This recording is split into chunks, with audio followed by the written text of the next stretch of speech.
Hello, नमस्कार। आज हम डिस्कस करेंगे बहुत ही बेहतरीन टॉपिक जिसका काफ़ी बच्चों को इंतज़ार था कि सर लास्ट 1 मंथ में हम कैसे प्रिपेयर करें खुद को, लास्ट 1 मंथ की तैयारी हम कैसे करें, राइट। तो मैं यहाँ पे लाइफ साइंस की बात करने वाला हूँ कि आपको लाइफ साइंस का जो सेशन नेट का एग्ज़ाम होता है उसके लिए हम कैसे लास्ट 1 मंथ में खुद को प्रिपेयर करें, क्या हमें पढ़ना चाहिए, कौन सी यूनिट इंपॉर्टेंट है जिसको हम स्किप नहीं कर सकते हैं, राइट। तो आइए देखते हैं हम कुछ बातें। सबसे पहले तो हमें पता होना चाहिए कि एक्चुअली पेपर आता कैसा है, राइट। कितने सेक्शन होते हैं, कौन से सेक्शन में कितने क्वेश्चंस होते हैं, कितने हमें अटेम्प्ट करने होते हैं। तो देख लीजिए फटाफट से। सेक्शन ए में 20 क्वेश्चन आते हैं, सेक्शन बी में 50 आते हैं और सेक्शन सी में 75 आते हैं। टोटल 440 नंबर का क्वेश्चन होता है, पेपर होता है सॉरी। उसमें से हमें 200 नंबर का अटेम्प्ट करना होता है।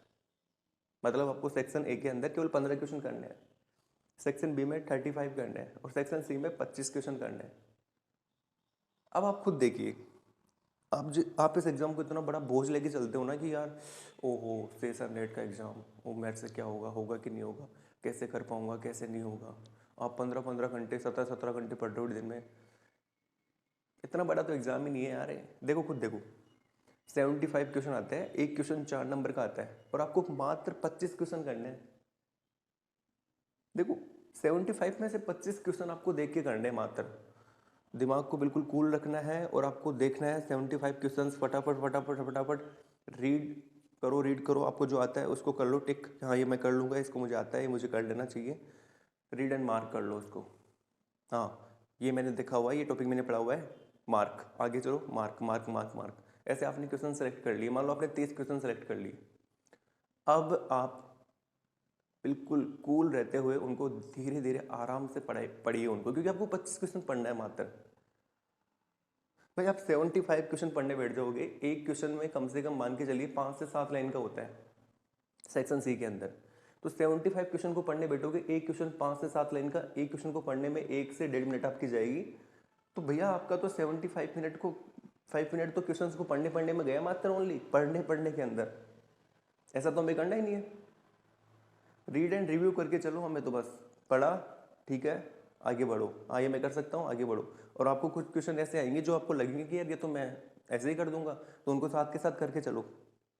कई क्वेश्चन होते हैं कि यार ये तो लो इसका आंसर तो अभी कर देता हूँ, उसको साथ के साथ कर दो। समझ पा रहे हो मेरी बात को आप लोग? मतलब आपको सारे क्वेश्चन नहीं पढ़ने भाई, सारे क्वेश्चन नहीं पढ़ने, करने ही नहीं है सारे, तो 25 क्वेश्चन करने मात्र। सारे पढ़ के करना क्या है? तो वहां पे आप ऐसे पढ़ने नहीं बैठ जाना है कि लो यार ये 1 मिनट में पढ़ लूंगा, फटाफट से हो जाएगा। नहीं भैया, आपने देखा, आपने नीचे बनी हुई है कुछ सारणी वगैरह बनी हुई है, आपने देखा यार तो मुझे आता ही नहीं, चलो आगे बढ़ो आगे बढ़ो आगे बढ़ो, निकालो आगे बढ़ो। अपने को 25 क्वेश्चन करने हैं, राइट। तो दिमाग में पहले तो ये आपको प्रेशर निकाल दो आप, क्योंकि 1 मंथ बचा हुआ है। प्रेशर अगर लेके घूमोगे आप दिमाग में तो कुछ नहीं हो सकता। आप दिमाग में बोझ लेके चलोगे, अरे यार मुझे तो 13 यूनिट पढ़नी है, मुझे तो वो पढ़ना है, मुझे ये पढ़ना है, मुझे वो कवर करना है, मुझे यहाँ से टेस्ट सीरीज वो करनी है, मुझे ये PYQ क्वेश्चन भी करने हैं, मुझे इस सर की ये जो सीरीज वगैरह दे रहे हैं ये भी मुझे सोल्व करनी है। कूल रहो भाई, कूल। क्या हो जाएगा उससे? आपने 15 घंटे पढ़ लिए, क्वेश्चन टेस्ट सीरीज भी सोल्व कर लिया आपने सब कुछ, और एग्जाम के अंदर आप ये काम करने बैठ गए अगर, क्योंकि आपने 13 यूनिट पढ़ी हुई है, आपको सब यूनिट में लगता है कि हाँ इस क्वेश्चन को मैं कर सकता हूँ, इस क्वेश्चन को मैं कर सकता हूँ, इसको भी मैं कर सकता हूँ, इसको जो भी क्वेश्चन आपके सामने आएगा आपको लगेगा इसको मैं कर सकता हूँ, और आप अटक जाओगे। क्योंकि एग्जामिनर चाहता यही है कि बच्चा 13 यूनिट पढ़ेगा और वो एक एक क्वेश्चन को रीड करने बैठेगा, यार ये तो मैं कर सकता हूँ, पढ़ने बैठेगा, बाद में पता लगेगा यार ये तो मुझसे नहीं हो गया टाइम खराब। तो 13 यूनिट पढ़ने का मुझे नहीं लगता कि कोई सेंस है, मुझे नहीं लगता कि आप 13 यूनिट पढ़ने का कोई सेंस निकलता है। देखो आप ना कुछ यूनिट, जैसे कि मैं आपको बता के जाऊंगा अभी एक वीडियो के अंदर, उनको आप सेलेक्ट कर लो। जैसे कि भाई 5 से 7 यूनिट ऐसे सेलेक्ट कर लो कि बस यहां से अगर कुछ भी आएगा ना उसको मैं नहीं छोड़ने वाला। कम से कम 5 यूनिट तो ऐसे पकड़ लो कि यहां से अगर कुछ भी आ गया ना मैं उसको नहीं छोड़ूंगा भैया। वो तो मेरे को आएगा ही आएगा। और फिर भी अगर आपको नहीं आता ना, घबराना नहीं है, कूल रहना है। नहीं आ रहा, आगे चलो, छोड़ दो। नहीं आ रहा, आगे चलो। अरे भैया 75 क्वेश्चन है। अगर आपको लगातार 5-6 क्वेश्चन भी नहीं आ रहे ना, क्या होता है कि हम एग्जाम में बैठते हैं तो हमने पहला क्वेश्चन देखा, नहीं आया, दूसरा देखा, नहीं आया, तीसरा नहीं आया, चौथा ये भी नहीं आया, पांचवा ये भी नहीं आया। यहाँ पर आते आते ये जो बच्चा है नर्वस हो जाता है। ये मैं तो गया भैया। जबकि ये वही बच्चा है जिसने 12 से 13 घंटे पढ़ाई की है। भाई पढ़ाई तो इसने की है, टेस्ट भी इसने दिए, सब कुछ इसने किए, लेकिन फिर भी तो भैया ये आपको यहाँ पे घबराना नहीं है। आप ये देखो कि यार 75 क्वेश्चन है, क्या हुआ 5 नहीं आए तो 70 क्वेश्चन अभी मेरे पास है, और मुझे तो 25 करने हैं मात्र, हो जाएंगे इजीली। तो cool, all is well, all is well, all is well, right. ये करके चलना है, घबराना बिल्कुल नहीं है। देखो बिल्कुल नॉर्मल सा एग्जाम है, और आप दिमाग में बिल्कुल आपके दिमाग से निकाल दो कि ये कोई बहुत बड़ा एग्जाम है। कोई बड़ा एग्जाम नहीं है। अगर आप 12, 13, 14, 15 घंटे पढ़ रहे हो तो फिर आपको, अब मुझे लगता है कि फिर आप इस एग्जाम के लिए, मतलब इस एग्जाम को इतना देना ही नहीं है यार। 15 घंटे क्यों दे रहे हैं इस एग्जाम को, समझ नहीं आ रहा है मुझे तो भाई। मतलब 15 घंटे का एग्जाम ही नहीं है ये। समझ पा रहे मेरी बात को आप लोग? कम से कम आपको 4-5 घंटे पढ़ लेने बस। 4-5 घंटे बहुत होते हैं, बहुत ज़्यादा। इतने होते हैं कि भाई आप अच्छी रैंक भी ला सकते हो। एक जेआरएफ तो छोड़ो, जेआरएफ में भी आप बहुत अच्छी रैंक ला सकते हो अगर आप 4-5 घंटे कंटिन्यू पढ़ रहे हो, डेली पढ़ रहे हो।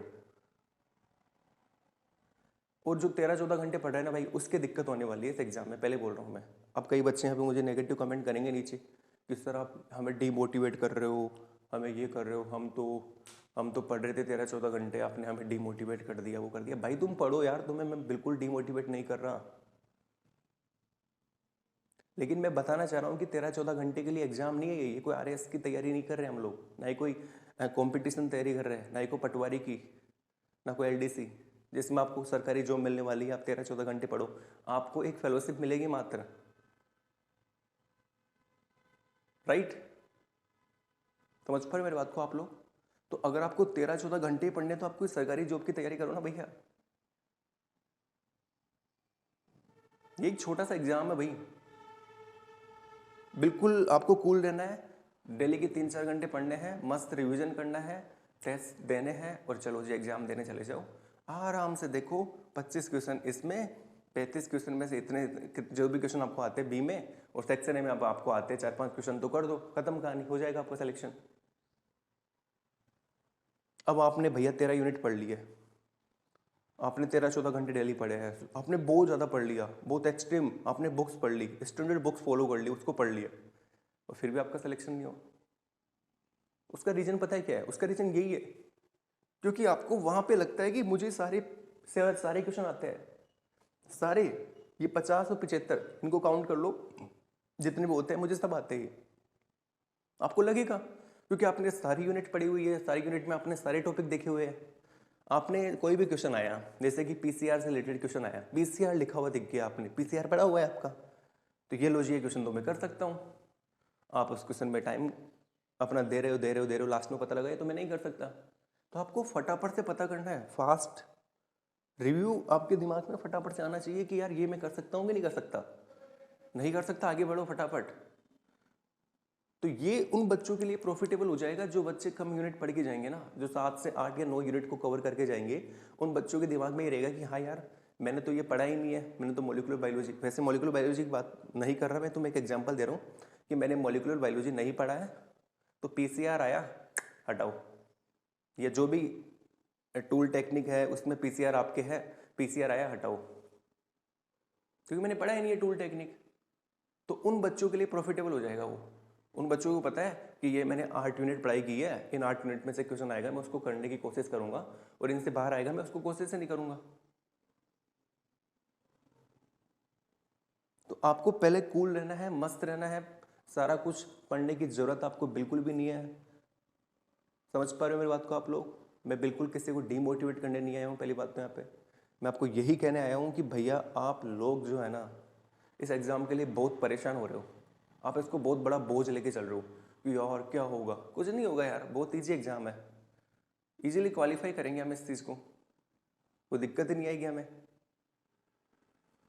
तो आप लोग क्या करके चलिए, सेक्शन सी के अंदर आपको 25 क्वेश्चन देखने हैं, उनको अटेम्प्ट करना है। चलो जी, आपके यहाँ से 100 नंबर बता के चल रहा हूँ मैं। अब 100 में से मान लो आपके 80 आते हैं कि आप कितने क्वेश्चन अटेम्प्ट करते हैं, वो यहाँ से बन जाएंगे। सेक्शन बी, डायरेक्ट क्वेश्चन उठ के आएंगे, डायरेक्ट, दिमाग लगाना ही नहीं है। आपके पास 50 क्वेश्चन होंगे, डायरेक्ट क्वेश्चन उठ के आएंगे। आपको आता है चलो आगे, नहीं आता आगे बढ़ो, आते हैं चलो आगे, नहीं आता आगे बढ़ो, मतलब दिमाग लगाना ही नहीं है इसमें। तो ये तो सबसे इजी सेक्शन है। यहाँ पे तो आपके पास डायरेक्ट क्वेश्चन उठ के आने वाले हैं, आपको कुछ सोचना ही नहीं है, दिमाग में कोई बिल्कुल ऐसा है ही नहीं कि ज़्यादा लोड देना ही नहीं है दिमाग को। मस्त रहो, क्वेश्चन आ रहा है आगे करके चलो आगे बढ़ो, बस टिके नहीं रहना है उस क्वेश्चन के ऊपर, टिके नहीं रहना है। जैसा कि हम यहाँ पे टेस्ट सीरीज में करते हैं ना, हमें जो टीचर्स यहाँ पे टेस्ट सीरीज वगैरह प्रोवाइड करते हैं उसमें हम क्या करते हैं, हम टिके रहते हैं। अरे यार ये तो मुझे आना चाहिए, क्यों आना चाहिए भाई तुझे? जो एग्जामिनर वो बेवकूफ़ है क्या जो क्वेश्चन बना के जा रहे हैं? नहीं आना चाहिए तेरे को एक क्वेश्चन, आगे बढ़ तू, दिमाग में ये सोच के चलना है। आप ले लेते हो, अरे मोलिकुलर बायोलॉजी का क्वेश्चन है, डीएनए रेप्लिकेशन का क्वेश्चन है, मैं क्यों नहीं कर, मैं ही करूँगा इसको। तू ही करेगा तो 4 नंबर खो के जाएगा, नेगेटिव मार्किंग लेके जाएगा। नहीं आ रहा, ईगो को साइड में रख दो, आगे बढ़ो। मुझे नहीं आ रहा, आगे बढ़ो, नहीं आ रहा, आगे बढ़ो। ईगो को आप लेके चलोगे कि मैं तो करके रहूंगा इसको, तुम नेगेटिव मार्किंग करके रहोगे। समझ पा रहे मेरी बात को आप लोग? तो ये आपको सारी चीज जाननी है। सिलेक्शन पढ़ने से नहीं होता भैया, पढ़ने वाले बहुत है, 15-15, 16-16, 18-18 घंटे पढ़ने वाले बहुत है भाई। CS एंड नेट की तैयारी करने में मेरे कई दोस्त है, वो 13-13, 12-12 घंटे पढ़ते भाई। सुबह बैठते 6 बजे और फिर भैया 2 बजे खाना खाते हैं, फिर बैठ जाते हैं, फिर शाम को 7-8 बजे तक पढ़ते हैं। मैं सोचता हूँ यार कर क्या रहे भाई, ये कोई, हम कोई मैथमेटिक्स फिजिक्स में केमिस्ट्री के अंदर है क्या भाई? चलो वहाँ तो फिर भी पढ़ना पड़ता है, मान लिया कि वहाँ पे थोड़े बहुत इस तरीके के क्वेश्चन बनते हैं, हमारे तो ऐसा कोई लोड ही नहीं है भाई। अगर आपको टॉपिक याद है तो आप इजीली कर सकते हो भाई, इजीली, कोई दिक्कत नहीं आएगी। 12 घंटे पढ़ने के कोई सेंस ही नहीं बनता। आपने टीचर से पढ़ा 3 घंटे 4 घंटे और उसके बाद खुद का कर लो 3-4 घंटे, हो गए 6-7 घंटे, बस काफ़ी है। तो मैं आपको यही कहना चाहता हूँ, सबसे पहले कूल, जितना कूल रहोगे उतना अच्छा एग्जाम जाएगा। एग्जामिनेशन अब रहा ही नहीं है, अब तो ये मान लो पेपर, क्वेश्चंस पेपर तो रहे ही नहीं है।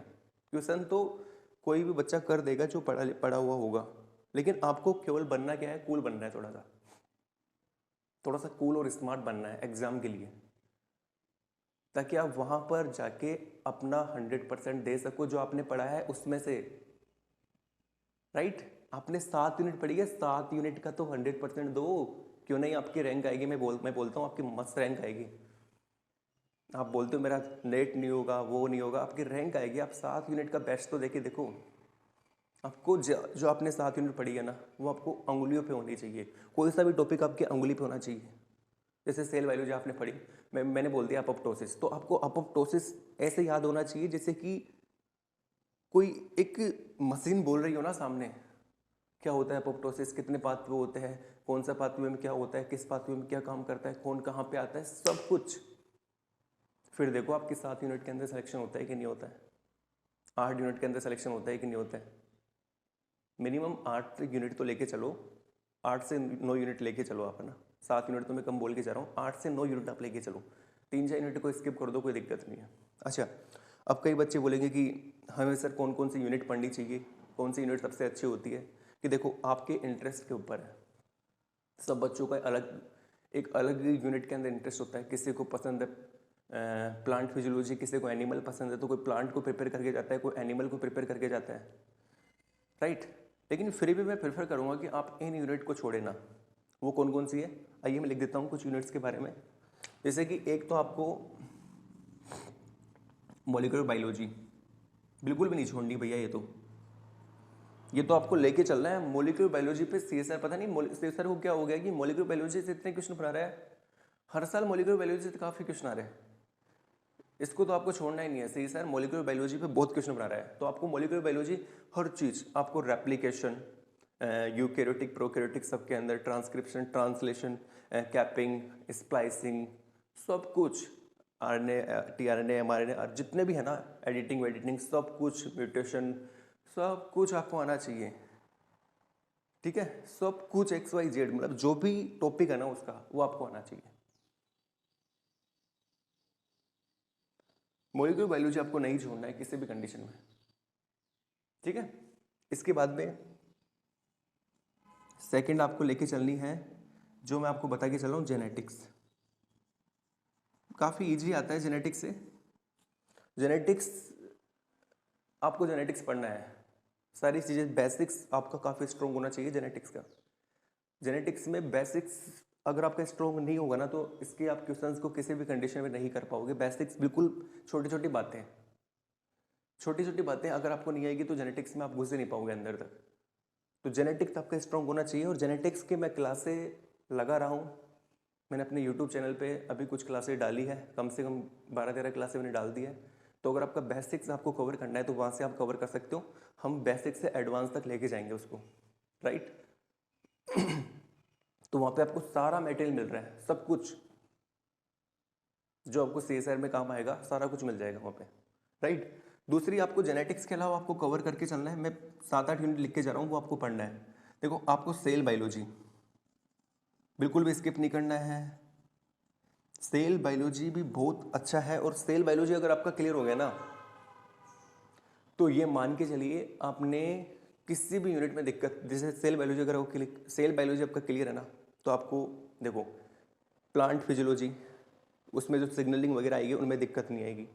एनिमल फिजियोलॉजी के अंदर भी कुछ सिग्नलिंग वगैरह आएगी, उनमें भी आपको दिक्कत नहीं आएगी। मॉलिक्यूलर बायोलॉजी आपकी ईजिली अच्छे से हो जाएगी।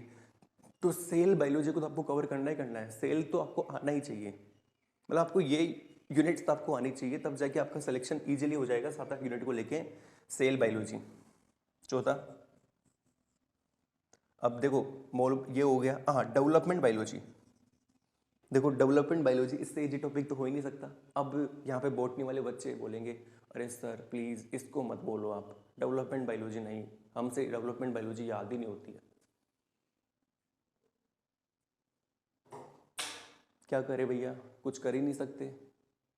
डेवलपमेंट बायोलॉजी में इतने क्वेश्चन बनते हैं, और सीधे सीधे क्वेश्चन बनते हैं, सीधे उठ के क्वेश्चन आएंगे, डायरेक्ट उठ के क्वेश्चन आ जाता है डेवलपमेंट बायोलॉजी के अंदर। आप देखो, आप तो एक काम कर लो, चलो जिसको डेवलपमेंट बायोलॉजी में दिक्कत आ रही है ना, वो एक काम तो कर ही सकता है ना, एक बार आपके पास जो नोट्स वगैरह उसको पढ़ लो, उसके बाद PYQ को रट जाओ, PYQ को रट जाओ।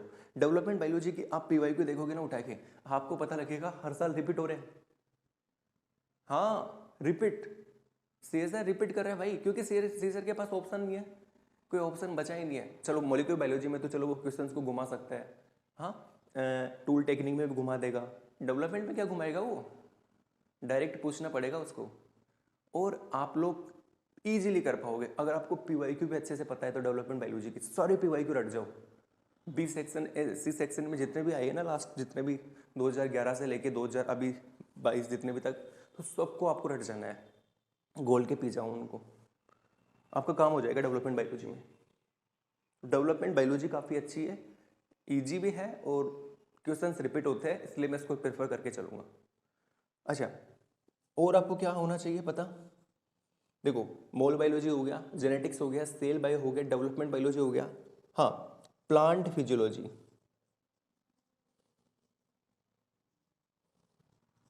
देखो प्लांट फिजियोलॉजी है ना, इसको हम स्किप नहीं कर सकते, क्योंकि प्लांट फिजियोलॉजी में हर बार भैया क्वेश्चन बना रहा है, हर बार क्वेश्चन आ रहा है, वो डायरेक्ट क्वेश्चन उठ के आ रहा है। तो प्लांट फिजियोलॉजी को बिल्कुल स्किप नहीं कर सकते, ये आपको पता होना चाहिए, प्लांट फिजियोलॉजी आपको पढ़नी है। नंबर 6, नंबर 6 पे आपको देखो, अब आपको क्या पढ़ना है, इसके अलावा आपको पढ़ना है बायोकेमिस्ट्री। ठीक है, बायोकेमिस्ट्री आपको अच्छे से पता होनी चाहिए। बायोकेमिस्ट्री में आप कुछ टॉपिक जैसे कि एंजाइम एंड प्रोटीन, इनको तो आपको स्किप करना ही नहीं है। चलो किसी किसी बच्चों को मेटाबॉलिज्म में दिक्कत आती है तो कोई बात नहीं, लेकिन एंजाइम और प्रोटीन यहाँ से तो आपको बिल्कुल स्किप नहीं करना है, यहाँ से क्वेश्चन बनेगा, बनेगा यहाँ से 100%, कोई रोक ही नहीं सकता। तो बायोकेमिस्ट्री आपको लेके चलना है, पढ़ के चलना है। ये दोनों टॉपिक तो ये मान लो आपको घोट के पी जाना है। मेटाबॉलिज्म, ठीक है, मेटाबॉलिज्म वो भी आपको थोड़ा बहुत आना चाहिए अच्छे से, थोड़ा सा अगर आपको अच्छे से आएगा तो अच्छी बात है। अगर किसी किसी बच्चों को याद नहीं होता मेटाबॉलिज्म, वो रटने की कोशिश करता है, उसको तो दिक्कत आती होगी। तो मैं तो इन दोनों को प्रेफर करके चलूँगा, ये आपको आने चाहिए। मेटाबॉलिज्म चाहिए थोड़ा कम आए, लेकिन ये दोनों अच्छे से आने चाहिए। नंबर 7 पे आपके पास होनी चाहिए, जो आपको अच्छे से पता हो, अच्छे से याद हो, वो है जेनेटिक्स हो गई ना, मोल बायोलॉजी हो गई, cell biology, development biology, plant हो गई, बायोकेमिस्ट्री हो गई, और सबसे अच्छी यूनिट कौन सी है आपकी? एनिमल फिजियोलॉजी नहीं दूंगा मैं, एनिमल फिजियोलॉजी प्रेफर नहीं करूंगा, क्योंकि एनिमल फिजियोलॉजी के अंदर पता नहीं कैसे क्वेश्चन बना रहा है एग्जामिनर यार। मैं खुद जूलॉजी से हूँ और मैंने खुद ने कई बार ट्राई किया, मैं खुद अपने क्वेश्चंस नहीं कर पा रहा एनिमल फिजियोलॉजी के, तो यहाँ पे दिक्कत आएगी। एनिमल फिजियोलॉजी मैं नहीं प्रेफर करूँगा। एनिमल फिजियोलॉजी आपको जो नीट लेवल की आती है ना, वो बस आप पता रखो, डाइजेशन, एब्जॉर्प्शन जो भी है, रेस्पिरेशन, एक्सक्रेशन, है ना, वो नीट लेवल का आपको, लोकोमोशन वगैरह नीट लेवल का पता होना चाहिए। वो आपको पता है, आपका काम हो जाएगा, ठीक है। टूल टेक्निक, टूल टेक्निक काफ़ी अच्छी यूनिट है, यहाँ से आपको क्वेश्चंस मिलेंगे, डायरेक्ट क्वेश्चन आएंगे यहाँ से। टूल टेक्निक बहुत अच्छी यूनिट है, बिल्कुल भी स्किप नहीं करना है। और सबसे लास्ट, नहीं तो अगर किसी बच्चे को टूल टेक में दिक्कत आती है ना, तो उसके लिए मैं ऑप्शन देके जा रहा हूँ, इकोलॉजी। भाई किसी बच्चे को टूल टेक्निक्स में दिक्कत आती है, भाई सर मुझे टेक्निक्स याद नहीं होती, मैं रटने वाला पोर्शन याद कर सकता हूँ, कोई दिक्कत नहीं है, इकोलॉजी पढ़ के चले जाओ, टेक्निक्स को छोड़ दो। और किसी बच्चे को यार रटने वाला, सर मुझे रटने वाला पसंद नहीं है, मैं तो समझने पे बिलीव करता हूँ, तो आप टूल टेक्निक पढ़ के जाओ ना, क्या दिक्कत है? समझ पा रहे हो? तो इन दोनों में से कोई भी एक, जो भी आपका मन करे। और इवोल्यूशन,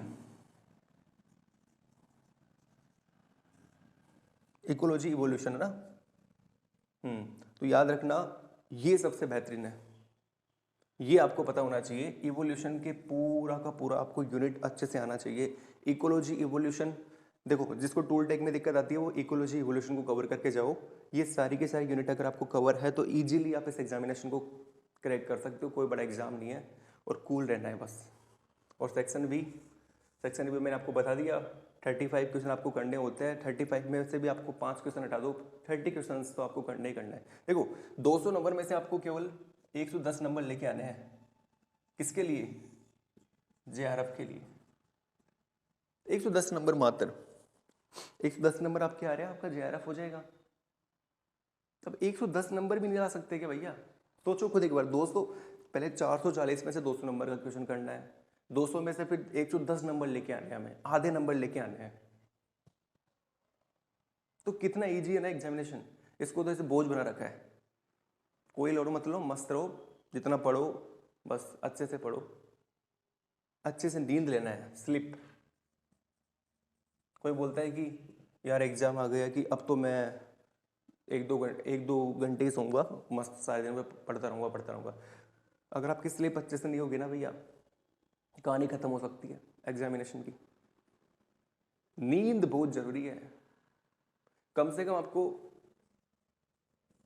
इतने घंटे तो सोना ही सोना है, जिससे कि आपका ये जो है ना, ये स्टेबल रह सके, स्टेबल एक जगह रह सके। स्टेबल रहेगा तो आप जो पढ़ोगे वो सीधा अंदर जाएगा, स्टेबल नहीं रहेगा है, हड़बड़ाहट में रहोगे आप लोग तो कुछ भी नहीं हो सकता। तो नींद बहुत ज़रूरी है माइंड के स्टेबिलिटी के लिए, तो सोना बहुत ज़रूरी है। पहले ही कह रहा हूँ मैं आपको, आप अपने दिमाग में से लोड निकाल दो कि यार ये बड़ा एग्जाम है, मैं 2 घंटे सोऊंगा, अब 1 महीना बचा है, 2 घंटे, अरे भैया वो 2 घंटे आप सोने में दोगे ना, और सारे दिन भर आप किताब को लेके बैठे रहोगे, सही नहीं रहेगा, वो आपकी मेंटली हेल्थ खराब हो जाएगी उससे। एग्जाम से पहले तो आपको अच्छे से रहना है ना भैया, फिजिकल हेल्थ आपकी अच्छी होनी चाहिए, मेंटल हेल्थ आपकी अच्छी होनी चाहिए। अगर आप उसी को बिगाड़ लोगे तो अच्छा एग्जाम हो पाएगा क्या? आपका नहीं हो पाएगा, राइट। तो इसको आपको फोकस रखना है, ये अच्छे से करनी है आपको। और सबसे इंपॉर्टेंट बात, रिवीजन, क्योंकि सब बच्चों ने, मुझे जहाँ तक लगता है कि अब देखो कोचिंग्स वाले 13 की 13 यूनिट पढ़ाई के चलते हैं, ठीक है, पूरी 13 यूनिट पढ़ाएंगे क्योंकि उनका तो काम है 13 यूनिट पढ़ाना। तो आपके पास ये सारे सारे यूनिट पढ़े होंगे, लिखे हुए नोट्स वगैरह सारे, है ना। हाँ, कई बच्चे बोलते हैं कि स्टैंडर्ड बुक्स, पहले तो वो कवर कर देता हूँ कि स्टैंडर्ड बुक्स पढ़नी चाहिए कि नहीं पढ़नी चाहिए। एक भी स्टैंडर्ड बुक्स मत खरीदना, कुछ भी नहीं होने वाला स्टैंडर्ड बुक्स पढ़ने से। कोई आपको टीचर नहीं बनना भैया, मुझे ज़रूरत है स्टैंडर्ड बुक्स पढ़ने की क्योंकि मैं आगे जाके टीचर बनना है, मुझे मेरा सपना यही है कि मुझे एक बहुत बड़ा टीचर बनना है। तो मुझे स्टैंडर्ड बुक्स की ज़रूरत है क्योंकि मुझे नॉलेज मुझे भर भर के नॉलेज चाहिए एक टॉपिक के अंदर, ताकि मैं बच्चों को काफ़ी कुछ दे सकूँ, सिखा सकूँ, उसको बता सकूँ। आपको तो एक छोटा सा एग्जाम क्वालिफाई करना है, कोई स्टैंडर्ड बुक्स की ज़रूरत नहीं है। नोट्स पढ़े हुए आपके पास, नोट्स पढ़ो मस्त, राइट, अच्छे से पढ़ लो उनको, कोई दिक्कत नहीं है। मैं कहता हूँ 5 अलग अलग बुक्स पढ़ने से अच्छा है आपके जो एक पास आपके लिखे हुए ना, उन चीज़ों को 5 से 10 बार पढ़ लो। मैं कहता हूँ हो जाएगा इजीली, स्टैंडर्ड बुक्स की कोई ज़रूरत नहीं है। अच्छा, मैं बोला था रिवीजन, तो रिवीजन में आपको क्या करना है भाई, मेरा तो तरीका है ना रिवीजन करने का, मेरा तो अपना पर्सनल बता रहा हूँ मैं कि मैं कैसे रिवीजन करता था। तो मेरा तो देखो अलग ही तरीका है रिवीजन करने का।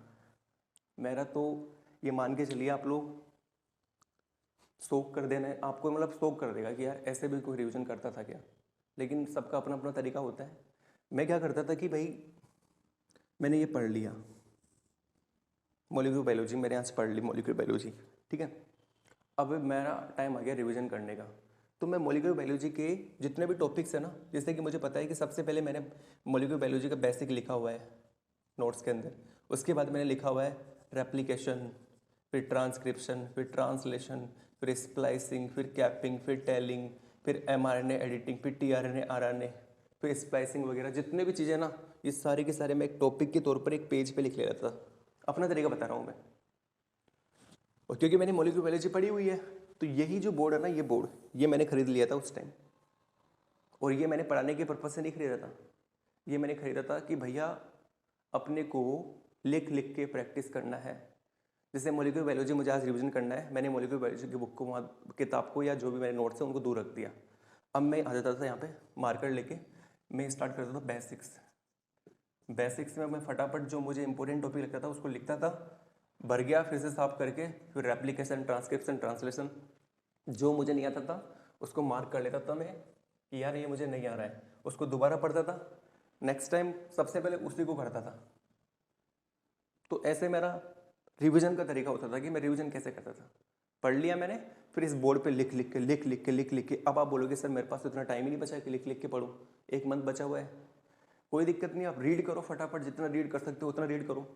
मॉलिक्यूलर बायोलॉजी को आप कम से कम, जैसे मैं बता रहा हूँ सबको पढ़ना है वैसे तो, जैसे मॉलिक्यूलर बायोलॉजी आपने लिया, आज आपने पढ़ा, ठीक है, अब इसका नंबर जैसे 5 दिन बाद में आने वाला है, तो 5 दिन बाद फिर से दोबारा इसको फटाफट रीड करो। रीड करने के बाद बंद करके फिर सोचना स्टार्ट कर दो कि हाँ भाई हमने कितना पढ़ा, कितना हमें याद है, कितना नहीं याद है। जो आपको याद नहीं आ रहा उसको टिक कर लो, उसको दोबारा से पढ़ो। समझ पा रहे हो? तो ये आपका सबसे बेस्ट तरीका है। जैसे कि आपने जेनेटिक्स ली, तो जेनेटिक्स को एक बार पढ़ दिया देख देख के, फिर उसके बाद में सोचना स्टार्ट कर दो कि हाँ भाई मुझे जेनेटिक्स में मैंने ये पढ़ा, फिर उसके बाद में मैंने ये पढ़ा, फिर मैंने ये टॉपिक पढ़ा, फिर मैंने ये पढ़ा, हाँ मुझे इस टॉपिक में दिक्कत आ रही है, इस टॉपिक को आप लिख लो, कवर कर लो दोबारा से। समझ पा रहे हो?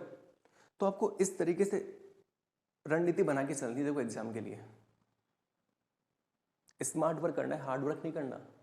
आप 12 घंटे पढ़ के, 12 से 13 घंटे पढ़ के आप अपने घर वालों को खुश कर सकते हो, खुद को अंदर से खुश कर सकते हो कि भाई मैंने 12 घंटे पढ़ लिया, मैंने 12 घंटे पढ़ लिया है। लेकिन आप खुद से पूछो कि आपने 12 घंटे पढ़ा तो आपने क्या पढ़ा, कितना आपने पढ़ा। रात को सोने से पहले दिमाग में आना चाहिए कि हाँ भाई मैंने आज कितना पढ़ा, आज मैंने जेनेटिक्स के अंदर ये चीज़ें पढ़ ली है। अच्छा मुझे ये याद है क्या, हाँ ठीक है। खुद से क्वेश्चन करो, क्योंकि और कोई क्वेश्चन नहीं पूछ सकता आपसे भैया। कोई आपके लिए इतना फ्री नहीं है कि आपको क्वेश्चन बना के पूछेगा, वो आपसे पूछेगा कि ले भाई बता आज तूने क्या पढ़ा। और ऐसा अगर आपके पास है तो आप बहुत खुश नसीब हो। तो आप खुद से ही क्वेश्चन पूछो कि यार आज मैंने ना जेनेटिक्स के अंदर मैंने आज पढ़ा, प्रोबेबिलिटी पढ़ी मैंने आज। अच्छा प्रोबेबिलिटी क्या होती है, कितने तरह की होती है, अच्छा प्रोबेबिलिटी में कैसे कैसे क्वेश्चंस बन सकते हैं, वो ऐसे क्वेश्चन भी बनते हैं क्या, चलो ठीक है बस। फिर मैंने बैक्टीरियल जेनेटिक्स पढ़ा, बैक्टीरियल जेनेटिक्स में ये होता है, इतने टाइप होते हैं, ये होती है वो होती है, सब कुछ XYZ। आपको याद नहीं आ रहा, कोई दिक्कत नहीं है, एक दिन आपके दिमाग पे लोड आएगा, 2 दिन आएगा, 3 दिन आएगा, 4वें दिन आपको अपने आप चीज़ें याद होना स्टार्ट हो जाएगी, अपने आप चीज़ें आपको रिकॉलिंग होना स्टार्ट हो जाएगी। फिर आप कहोगे कि यार मुझे तो सब कुछ आता है, सब कुछ मुझे कवर कर लिया, मुझे सारे नोट्स याद है। वो ऐसे ही याद होते हैं, राइट। तो बस मस्त पढ़ते रहिए। सेक्शन ए का लोड लीजिए मत बिल्कुल भी, जितना आता है उतने कर दीजिए, कोई ज़रूरत नहीं है सेक्शन ए की। सिलेक्शन हमें यही दिला जाएगा इजीली। देखो नंबर 110 नंबर लेके आने, 110 नंबर लेके आने, और ये दोनों मिला के कितने होते हैं? 170 होते हैं, 200 में से 170, और आपको तो लाने मात्र 110।